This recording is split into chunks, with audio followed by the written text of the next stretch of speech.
یعنی جانور کی جیسی فطرت نے بنا دی ہے، فطرت بامعنی قدرت بھی آتی ہے. قدرت اور فطرت یہ ایک ہی تصویر کے دو رخ ہیں. ٹھیک ہے، اب اس پہ یہ میرا موضوع نہیں ہے، ورنہ اگر فطرت اور قدرت پہ جاؤں تو گفتگو کسی اور سمت میں چلی جائے گی. 1 منٹ کی تمہید اگر یہ محفوظ رہا تو یقیناً آج کوئی بامقصد بات آپ اپنے ساتھ لے کے جائیں گے. وہ فطرت کے تابع ہے. قدرت اسے، ہر جانور کو اس کی فطرت کے مطابق جس ڈگر پہ رکھ دیتی ہے وہ ساری زندگی اسی ڈگر پہ گزار دیتا ہے. گائیں، بکری، بھینس، گھوڑا، جو اس کی فطرت ہے، جو اس جانور کی، چلو ایک اور لفظ استعمال کرتا ہوں، میرے بزرگ اور میرے جوان ضرور سمجھیں گے، بچوں کے لیے ایسے لفظ استعمال ہوتے رہنے چاہیے تاکہ ان کی معلومات میں اضافہ ہو. جو اس جانور کی جبلت ہے، ٹھیک ہے، وہ اس جبلت کے مطابق زندگی گزارتا ہے. گھوڑے کی ایک جبلت ہے، با اعتبار جبلت بھینس سے مختلف ہے. یعنی جتنے بھی جانور ہیں نا وہ فطرت کے تابع ہیں، وہ صحیح یا غلط کو خود سے نہیں چن سکتے. کیا بات ہے، انہیں ایک خاص ڈگر میں فطرت کہتی ہے کہ اس طرح گزارو، وہ اس طرح گزارتا ہے. لیکن اگر تمہیں تاریخ میں ظاہری طور پر کچھ جانور ایسے نظر آئے جو فطرت کے خلاف کرتے ہیں تو سمجھ جانا وہ نظر آ رہے ہیں، جانور ہیں.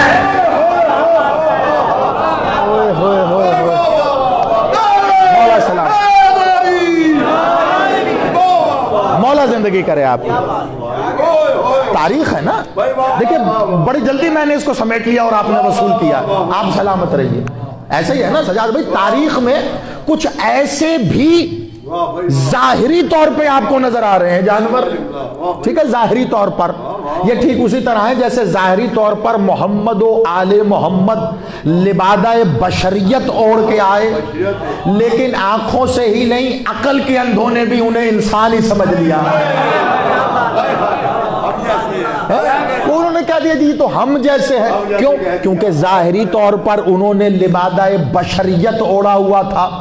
ٹھیک اسی طرح کچھ جانور بھی ایسے آئے جنہوں نے ظاہری طور پر گھوڑے کا لباس پہن لیا تھا، تو گدھوں سے بدتر ہے جنہوں نے انہیں گھوڑا سمجھا. ٹھیک، ظاہری طور پر. ٹھیک اسی طرح دیکھو صرف گھوڑا ہی نہیں، اونٹ بھی. بادشاہ مالک محمد کے پاس اونٹنی تھی، ٹھیک ہے، نام کیا تھا اس کا؟ قصوہ. ٹھیک ہے نا. تو یہ جو آج اس دنیا کی سب سے محترم اور معتبر مسجد مانی جاتی، جو کہ یقیناً ہے بھی مسجد نبوی، یہ جس جگہ بنی ہے پتہ کس کی مرضی سے بنی ہے؟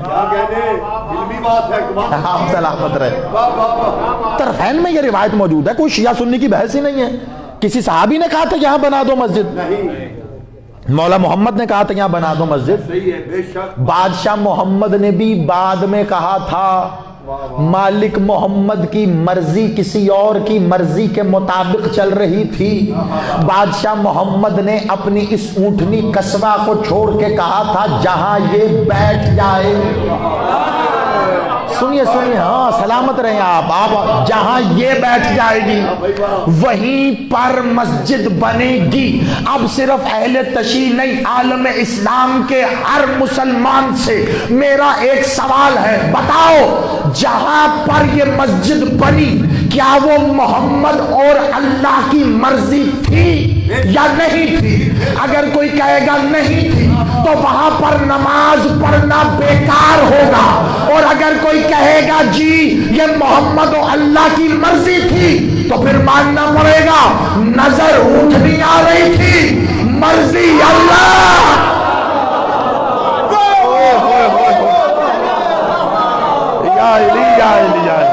مل کے حال علی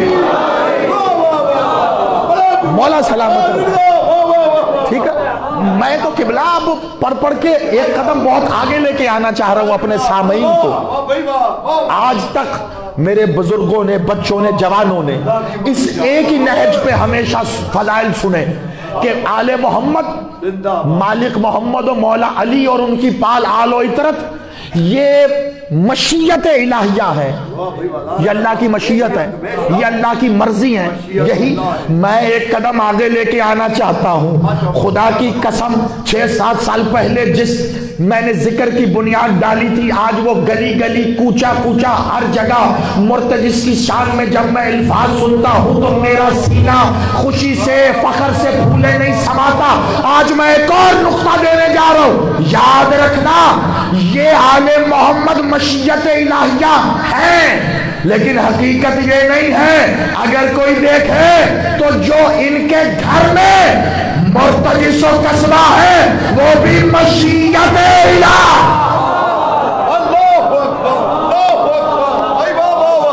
جو آپ سلامت رہیے، مولا زندگی کریں.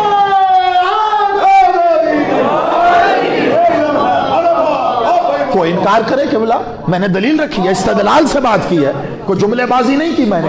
طرفین کی روایت ہے کہ بادشاہ محمد نے قصبہ کو چھوڑ دیا تھا. قصبہ اپنی مرضی سے بیٹھی. جب وہ بیٹھی مالک محمد نے کہا میری رضا بھی یہی تھی. پتا چلا کہ اونٹنی تھی لیکن محمد کی رضا کو جانتی تھی.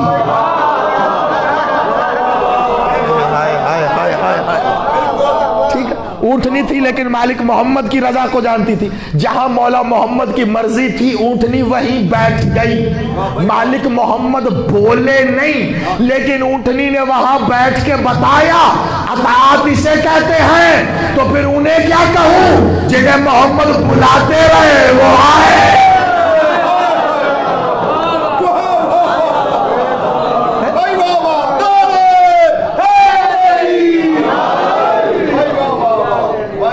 اس اونٹنی کو میں جانور کہہ دوں؟ جانور کو تو اختیار ہی نہیں ہے. دیکھو میرا بنیادی نقطہ اپنے ذہن میں رکھنا. جانور کو تو اختیار ہی نہیں، اس کو تو فطرت جس کے اس کی جبلت کے تابع کر دیتی ہے وہ اس کے تابع ہے. اونٹنی کا دیکھو یاد رکھو. چلو اب بات یہ فطرت کے نقطے پہ آئی گئی ہے تو ایک نقطہ لو. آج سے 7 سال پہلے جب میں نے حقیقت مرتجس پڑھا تھا تو تب میں نے یہ واقعہ پڑھا تھا. یہ معجزہ آپ سلامت رہو، آپ ہمیشہ اس کا ذکر کرتے رہتے ہو. مولا زندگی دے مرتجس بادشاہ آپ کو سلامت رکھے. یہ معجزہ کتابوں کے پنوں میں کہیں چھپ گیا، لوگ پڑھتے نہیں ہیں. آپ کو پتہ ہے آل محمد کے ہاں کئی سواریاں، لیکن 5 سواریاں ایسی ہیں جنہیں آل محمد نے خود بھی چن لیا. 5. ایک مولا علی سے منسوب دلدل، یاد رکھنا. سنو اب بات آ گئی ہے جبلت پہ، ٹھیک ہے، بات آ گئی ہے فطرت اور قدرت پہ کہ انہیں اختیار نہیں. جانور کو اختیار نہیں ہے نا، تو بس آج میں یہی ثابت کر جاؤں تو بڑی بات ہے کہ یہ کون ہے. ایک مولا علی سے منسوب دلدل، مالک حسن سے منسوب محمود، مولا حسین سے منسوب مرتجس، بادشاہ سرکار ابوالفضل سے منسوب اشل، اور مولا علی اکبر سے منسوب بخار. 5 ہو گئی نا. یہ 5 سواریاں ایسی جو آل محمد کے ہاں چنی ہوئی تھی. آج بھی آپ اگر آپ تو بڑا آسان ہو گیا نا، نوجوانوں کے ہاتھ میں یہ موبائل ہے، ذرا اس پہ جا کے یہ جو حضرت گوگل ہے نا،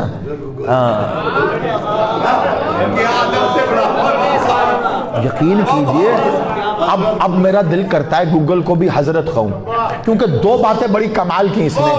ایک آپ گوگل پہ جا کے لکھیے او گاڈ ہیلپ، اور اس سے کہیے کہ اس کو ذرا اردو میں بتائے. کر کے دیکھنا. آج ابھی داد نہیں دے رہے. جب گھر جا کے گوگل ٹرانسلیٹر ہوتا ہے نا، اس پہ لکھو او گاڈ ہیلپ، تو دیکھنا گوگل آپ کو کیا بتاتا ہے. داد تب دینا. اور دوسرا گوگل سے پوچھو who killed فاطمہ.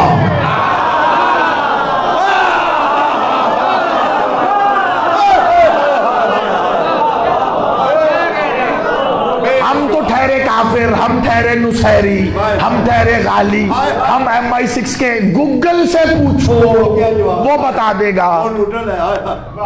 اچھا ایک اور بات اس سے پوچھو، اس سے پوچھو what is an average age of Arabian horse، کہ عربی النسل گھوڑے کی اوسط عمر کتنی ہوتی ہے. ایسے ٹائپ کرو یہ ایک سنٹینس اور کلک کرو، دیکھو آگے کیا بتاتا ہے. What is an average age of Arabian horse. بھئی ریسرچ ہے نا, میں تو شاگردی ایک ریسرچ سکولر کا ہوں, تو وہ عادت ہے شامل ہو گئی ہے. یہ قبلہ کا علی مقامہ ان کا یہ طریقہ کار تھا. خطیب ولایت, معظم ولایت, علامہ ضمیر اختر نقوی, اور یہ نعرے کا ثواب علامہ سب کے سالے ثواب کے لیے نعرہ حیدری. سلامت رہیے.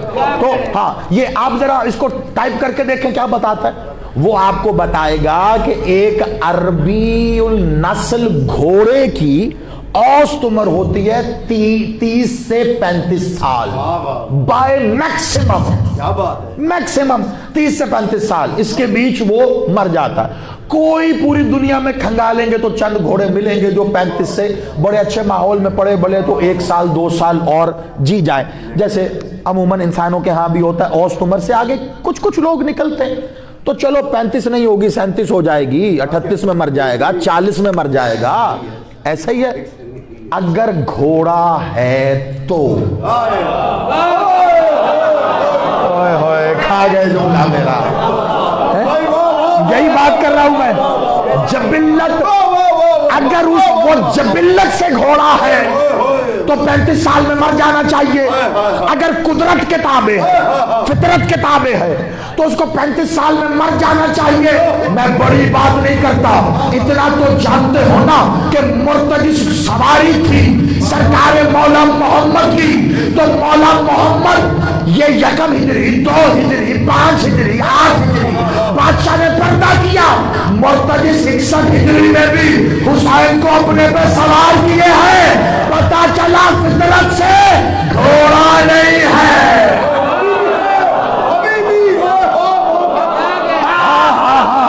ابھی تک تو آؤں گا. شاباش, یہ ہاتھ نہیں ہے, کشتول اٹھا کے حیدری. مولا زندگی کرے آپ, مولا آپ کو سلامت رکھے, مولا آپ کو آباد رکھے. ٹھیک ہے, اس کو محفوظ کر کے رکھیے. 61 ہجری میں, یعنی کم از کم 61 برس تو ہو گئی, جبکہ اس سے بھی پرانا ہے یہ. بادشاہ کہاں سے لے کے آئے, تحفے میں ملا, وہاں سے لائے, بادشاہ محمد کو دیا, انہوں نے بھی, ان کے بھی زیر استعمال رہا. 61 سال تو کم از کم ماننا پڑے گا. 61 ہجری میں نظر جو آ رہا ہے, پتا چلا یہ فطرتاً گھوڑا نہیں تھا, یہ جبلتاً گھوڑا نہیں تھا. آپ کو لگ رہا ہوگا میں مرتجس تو پڑھ رہا ہوں, بالکل بھی نہیں. میں نتیجہ دوں گا تو آپ کو پتا چلے گا کہ میں فضائل کس کے پڑھ رہا ہوں. لیکن اس سے پہلے جس معجزے کی میں نے بات کی وہ سنو, کہ یہ 5 گھوڑے چنے کیوں گئے, کیوں آل محمد نے چن لیے. کئی اور سواریاں بھی تھی جو آل محمد, کیا اس نے تحفہ کر دیا, اس نے تحفہ کر دیا. آل محمد میں جو بھی سخی ہیں, مالک ہیں, وہ رحیم کریم ہے, کوئی دے رہا ہے تو انکار نہیں کرتے, ٹھیک ہے بسم اللہ. تو ایسی کئی سواریاں آ گئیں. ایک دن بادشاہ محمد نے کہا یا علی, کہا جی مولا, کہا یا علی یہ جتنے بھی گھوڑے ہیں ان کو نا تم ایک خاص مخصوص وقت کے لیے پیاسا رکھو, ایک مخصوص وقت تک کے لیے پیاسا, جس کی روایت میں کم از کم تعداد 3 دن تک ملتی ہے کہ ان کو بادشاہ نے کہا کہ پیاسا رکھو. وہ اتنی دیر تک پیاسے رہے. اس کے بعد بادشاہ خود اور مولا علی لے کر ایک نخلستان کے پاس آ گئے. نخلستان مطلب صحرا کا علاقہ جہاں کچھ فاصلے پر پانی بھی موجود ہو, اسے نخلستان کہتے ہیں, کچھ درخت وغیرہ بھی موجود ہو. تو مالک وہاں آ گئے, ان گھوڑوں کو ایسے قطار میں ایک ساتھ کھڑا کر لیا, اور بادشاہ محمد نے کہا جب میں کہوں تو ان کو جس طرف پانی کا ذخیرہ ہے, غور سے سنیے گا, یہ والے فضائل, یہ معجزات بار بار نہیں پڑھے جاتے. کہا جس طرف یہ پانی کی ذخیرہ ہے نا, پانی کا ذخیرہ, اس طرف منہ کر کے ان کو چھوڑ دو. ظاہری بات ہے گھوڑے ہیں, پیاسے ہیں, سرپٹ دوڑ کے پانی کی طرف جائیں گے. بادشاہ محمد نے اشارہ کیا, مولا علی نے تمام گھوڑوں کو چھوڑ دیا. سب گھوڑے فطرتاً جبلتاً پانی کی طرف بھاگے. بادشاہ محمد نے کہا محمد بلاتا ہے, آ جاؤ. سب بھاگتے رہے, یہ 5 مڑ گیا. تک تو ظاہری طور پر, ٹھیک ہے, یہی میں نے کہا نا, میں پڑھ رہا ہوں میں, ہاں, یہ ظاہری طور پر تو بادشاہ حسین کو اپنی مسند پہ, مالک حسین مرتجس مسند حسین ہے.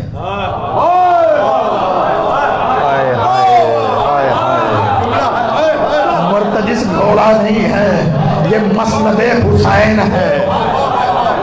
سلامت رہو آپ، سلامت رہو جی، بسم اللہ بسم اللہ۔ بس یہ عقیدے کی باتیں ہوتی ہیں، سمیٹنے والی ہوتی ہیں، ٹھیک ہے۔ 61 ہجری تک تو یہ مسند حسین کے ساتھ رہی۔ حسین نے بار امامت کہتے ہیں امامت کا وزن، حسین نے بار امامت، اپنی امامہ، اپنی ابا اور بار الہیہ یعنی اللہ کا لوہا ذوالفقار، یہ ساری چیزیں اس کی پشت پہ رکھ کے کہا جا کے سجاد کو دے دے۔ یہ پشت پہ لایا، امانت امین بن کے سجاد کے حوالے کی۔ میں ہاتھ جوڑ کے کہوں گا جسے سارا عرب اپنی امانتیں دے اسے محمد کہتے ہیں، جسے حسین اپنی امانت دے اسے مرتضی ہے۔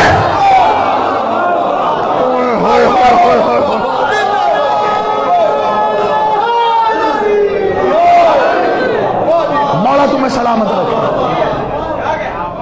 بسم اللہ بسم اللہ۔ میں نوکر خمسہ پڑا تھا لفظ مرتضی کے اوپر، یہ تو آپ خود خطابت کی بلد ہوئے، کچھ خطابت ہے 5 دن قبلہ نے پڑھا تھا، اور ایسا پڑھا تھا کہ دنیا کو بتا دیا تھا کہ مولا کی فضائی کے سواری کے فضائل کیا ہے۔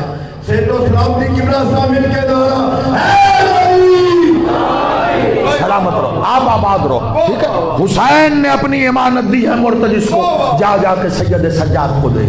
امانت سجاد کو دی، اس کے بعد مرتضی کہاں ہے؟ میں نے کہا دیکھو باقی 4 سواریوں کا معاملہ الگ رکھو، کبھی مولا نے چاہا کبھی عنوان آیا تو پڑھوں گا، یہ تو بچہ جانتا ہے نا۔ اس کے بعد مرتضی کہاں؟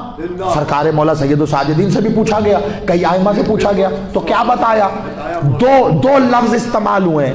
ایک لفظ مالک سرکار سید الساجدین زین العابدین سے، میرے مولا بادشاہ جن کے اسم معلیٰ سے منسوب اس بارگاہ میں بیٹھے ہو، اس بادشاہ سے پوچھا گیا کہاں ہے مرتضی؟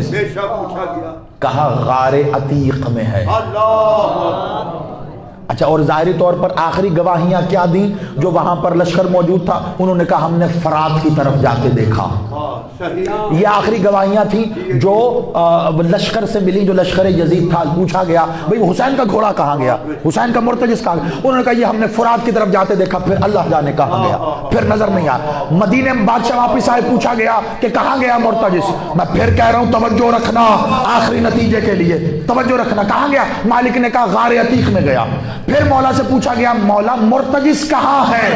کہا وہی ہے جہاں قائم ہے۔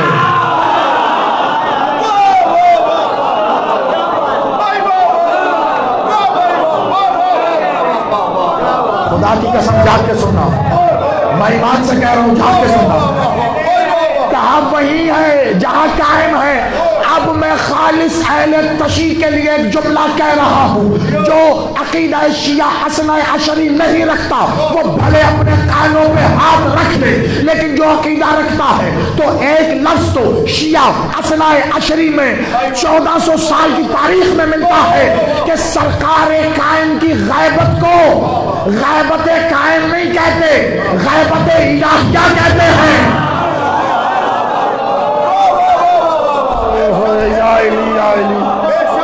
سرکار قائم غائب ہے، کیسے غائب ہے؟ ویسے ہی جیسے اللہ غائب ہے۔ میرا مولا حاضر ہے، کیسے؟ جیسے اللہ حاضر ہے۔ جیسے اللہ حاضر ہو کے بھی نظر نہیں آتا، ویسے ہی قائم حاضر ہو کے بھی نظر نہیں آتے۔ اسی تابوت کے وارث سید سجاد نے کہا مرتضی وہاں ہے جہاں قائم ہے۔ پتا چلا جیسے قائم غائب، مرتضی بھی وہ ہے۔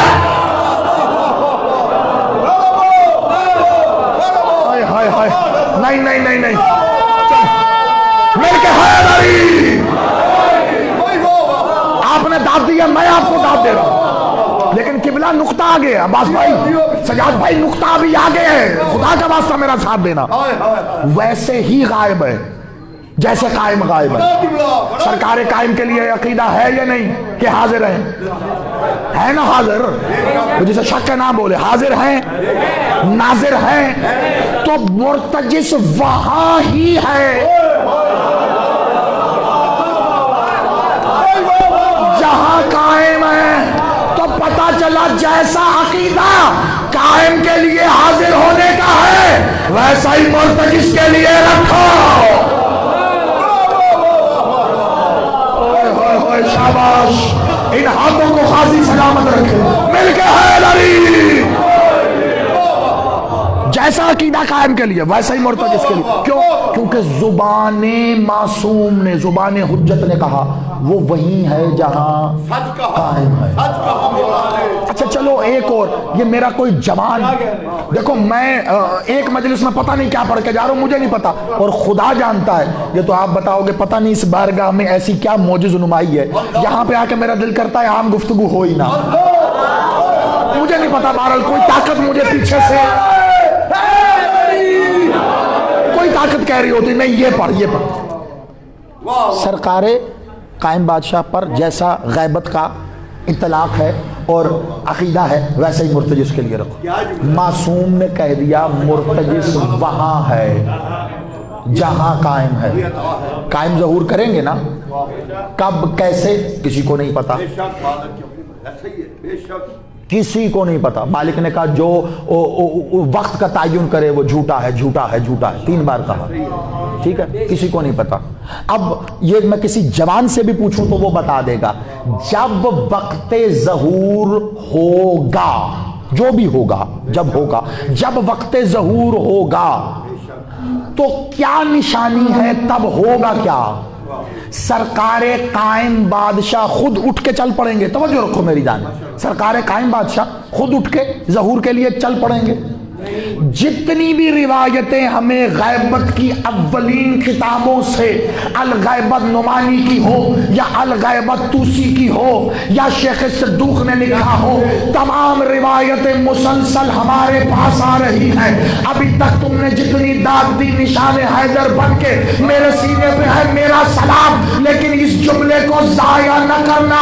ہر روایت یہ کہہ رہی ہے جب وقت ظہور ہوگا میرے بادشاہ جہاں تشریف فرما ہے مرتجس چل کے خود ہی بادشاہ کے سامنے آ جائے گا. تو پتا چلا ظہور کے وقت کا قائم سے پہلے مرتجس کو پتا.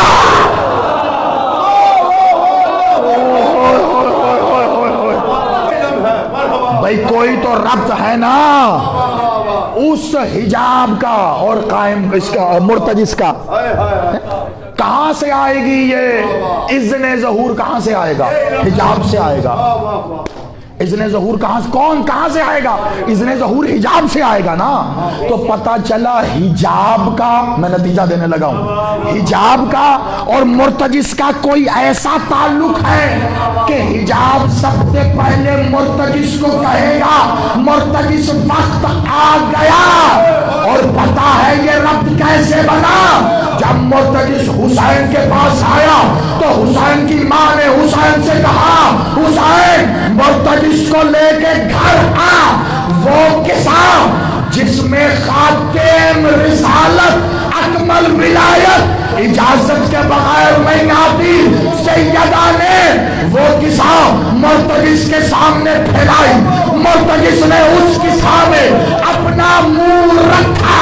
پتا چلا اس حجاب کا مرتجس سے ایسا تعلق ہے کائنات غیب میں ہے، وہ اس سے ظاہر ہے.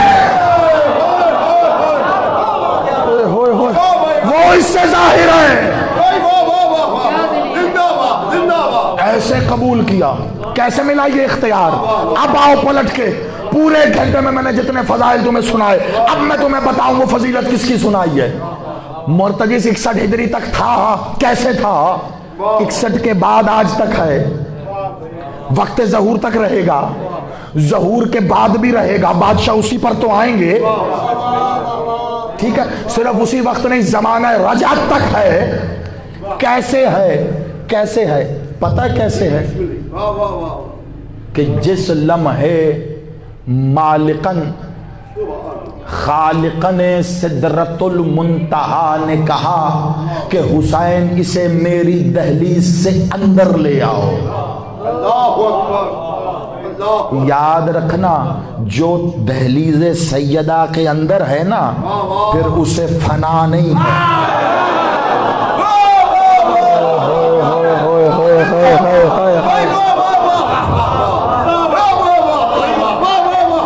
اب تم سمجھ جاؤ گے کہ میں فضائل کس کے پڑھ رہا ہوں۔ جو دہلیز سیدہ کے مجھے روایت میں نہیں ملا، مجھے نہیں ملا، ہو سکتا ہے ہو، میں نے ساری کتابیں تو نہیں پڑھ لی نا، نہ ہی میں نے کبھی عالم ہونے کا دعویٰ کیا، ہو سکتا ہو، لیکن ابھی تک میری نظر سے نہیں گزرا کہ دلدل کے لیے مخدومہ نے کہا ہو میرے حجرے میں لاؤ، عقاب کے لیے کہا ہو میرے حجرے میں لاؤ، میمون کے لیے کہا ہو میرے حجرے میں لاؤ۔ مرتجز کی روایت ملتی ہے مخدومہ نے کہا میرے حجرے میں لاؤ۔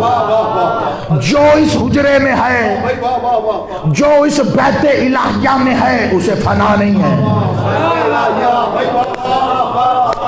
مرتجز 61 ہجری تک بھی تھا، مرتجز اس کے بعد بھی ہے۔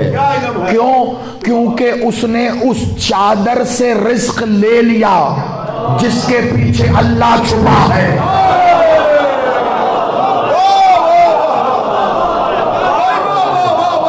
نہیں، مجھے لگتا ہے اسرار بھاری ہو گئے۔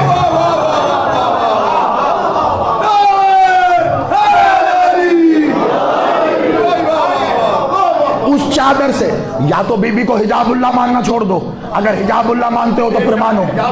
ہاں، بی بی نے اب کیا رزق دیا یہ مجھے کیا پتا، روایت میں راوی نے لکھ دیا دانے کھلائے۔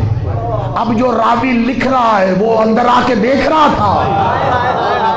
حسین نے بتایا میری ماں نے چادر میں کچھ کھلایا، اب اللہ جانے کون سا رزق الہی کھلایا، پتہ نہیں کیا کھلایا، کچھ ایسا کھلایا کہ مرتجز امر ہو گیا۔ کیوں؟ کیونکہ سیدہ کے حجاب تک رسائی ہے۔ بہت اچھے، بہت اچھے، واہ واہ واہ یہ علم ہے، سبحان اللہ، سبحان اللہ۔ میں کیا کروں، مجھے ایک لفظ میرا سینہ پھاڑ رہا ہے، لیکن آپ کی سماعتیں اسرار سے بوجھل ہوئی جا رہی ہیں، وہ مجھے روک رہی ہیں کہ میں جملہ نہ کہوں۔ اب مجھے نہیں پتا میں کہوں یا نہ کہوں۔ کیا سننا چاہتے ہیں؟ مل کے نعرہ حیدری۔ اچھا یہ تو پھر بات ہی ثابت ہو گئی، نہیں سننا چاہتے، یہ نعرہ بتا رہا ہے نہیں سننا چاہتے۔ کل ایمان، کل قرآن، نبی کی جان، محمد کی پہچان، جس کا نام لینا کئی صحبت میں قرآن، نعرہ حیدری۔ ہاں اب یقین ہوا مجھے، اب یقین ہوا، بالکل آخری جملہ پھر ہم عبادت کریں گے، سلامت رہو، بالکل آخری۔ اس حجاب میں، اس حجاب میں، الحجاب اللہ کے حجاب میں بی بی نے مرتجز کو کہا آ جا۔ سننا سننا سننا، ہاں یہ فضائل کی بات نہیں، یہ اسرار کی، یہ معرفت نورانیہ کے دریچوں میں ہے، بہت توجہ سے۔ بی بی نے کہا آ جا، آ آ آ۔ اس نے اپنا دہن اطہر آگے بڑھایا، بی بی نے کہا چادر میں منہ رکھ۔ اس نے چادر میں منہ رکھا، کس کی چادر میں؟ الحجاب اللہ، تطہیر والی چادر، کسا، اس میں اس نے اپنا منہ رکھا۔ اب آگے تیرا ظرف، تیری معرفت جہاں تک تجھے تیرا ظرف لے جائے۔ بے شک، بے شک۔ میں چلا تلاش کرنے کے لیے لاہور سے کراچی، کیا بات ہے، پنڈی، پورا پاکستان، ہندوستان، انگلستان، ہوتے ہوتے میں نے صحراؤں کے، دریاؤں کے، سمندروں کے، شہروں کے، ویرانوں کے کئی دریچے اور ابواب کھولے، میں تلاش کر رہا تھا مجھے اللہ ملے۔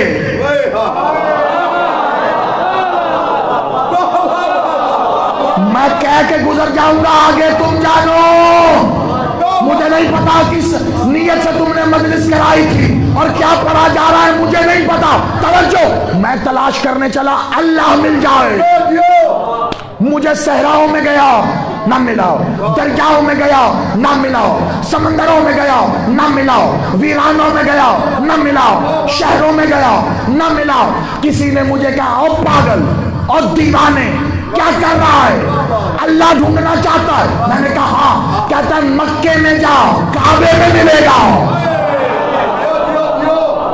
کوئی ملا مجھے، کہا وہ بیت اللہ ہے، وہ اللہ کا گھر ہے، مکے میں جاؤ وہاں اللہ ملے گا۔ میں نے شکریہ ادا کیا، میں نے کہا تو نے میری ریاضت کو کم وقت میں وصول کروایا۔ میں جلدی سے مکہ گیا، خانہ کعبہ کے سامنے، میں نے کہا اب اللہ ملے گا۔ میں نے کعبے کا دروازہ کھولا، سامنے علی تھا۔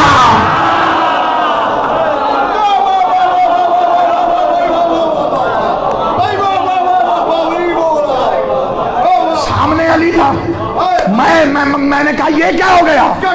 میں تو ساری زندگی اللہ کو تلاش کرتے کعبے آیا، خانہ کعبہ کا دروازہ کھولا، سامنے علی، پیچھے سے کوئی بندہ پڑھا لکھا آیا۔ اس نے کہا او پاگل اور دیوانے، اللہ کا کوئی مکان نہیں ہے، تجھے کس نے کہا وہ یہاں ہوگا؟ میں نے کہا مجھے ایک بھلے آدمی نے بتایا کہ وہ بیت اللہ ہے، تو میں نے کہا اللہ کا گھر ہے، وہ گھر میں تو ہوگا۔ کہا یہی تو کفر ہے، خبردار، بیت اللہ ہے لیکن وہ مکان میں نہیں ہے، وہ لامکاں ہے۔ میں نے کہا بات تو ٹھیک کر رہا ہے، عقیدہ تو صحیح ہے، پھر کہاں ملے گا؟ اس نے کہا اللہ حجاب اللہ کے پرے ہے۔ میں نے حجاب اللہ میں دیکھا تو مرتجز تھا۔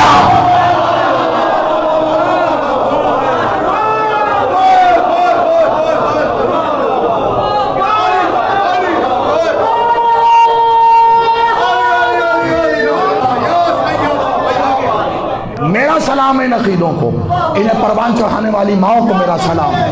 آباد رہو تم، سلامت رہو، اور یاد رکھنا اس جملے کے بعد یہ جملہ کہہ رہا ہوں، اگر کوئی یہ کہے کہ اس سے شرک باللہ ہوا ہے، پاگل، وہ دیوانہ ہے، وہ بے پڑھا لکھا جاہل ہے۔ کیوں؟ وجہ یہ ہے انہوں نے ہی تو اس کی غیبت کو غیبت رکھا۔ وہ غیب ہے تو توحید ہے، وہ غیب ہے تو انہوں نے خود کو ظاہر کرا کے اسے غیب میں رکھا۔